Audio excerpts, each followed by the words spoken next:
நம்ம திண்டுக்கல்ல இந்த காலத்துலயும் ₹5 சர்பத் தராருங்க. வாங்க அவர்கிட்ட போய் பேசுவோம். வணக்கம் பாய். சொல்லுங்க. எப்படி பாய் இந்த ₹5 தரீங்க? அது லாபமே இல்லாம எப்படி உங்களால கொடுக்க முடியுது? நல்ல கேள்வி கேட்டிருக்கீங்க, சந்தோஷமா இருக்கு. இது வந்து நாங்க வந்து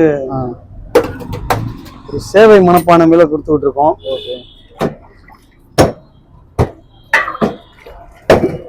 நீங்க கொடுக்குற ₹5 எலுமிச்சம்பழத்துக்கு ஐஸுக்கு மட்டும்தான், சர்பத்துக்கு இல்ல.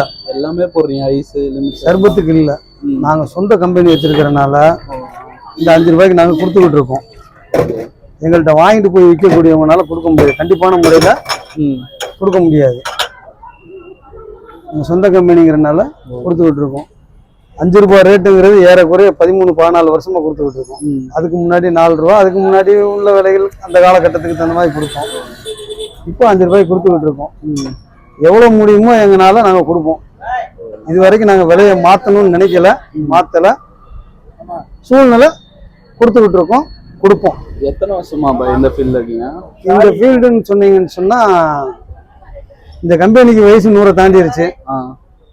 இந்த கடை இந்த இடத்துக்கு வந்து 38-40 வருஷம். அது முதல் எதிர்த்தாப்புல இருந்தது எங்க கடை. பழைய காலத்து கம்பெனி, 4-5 தலைமுறைகளை கண்டது, வழி நடத்திக்கிட்டு இருக்காங்க. ஓகே, உங்க சேவை தொடர வாழ்த்துக்கள். கண்டிப்பான முறையில் எங்களால முடிஞ்ச வரைக்கும் நாங்க ₹5 கொடுப்போம், கொடுத்துக்கிட்டே இருப்போம். நன்றி. நன்றிங்க.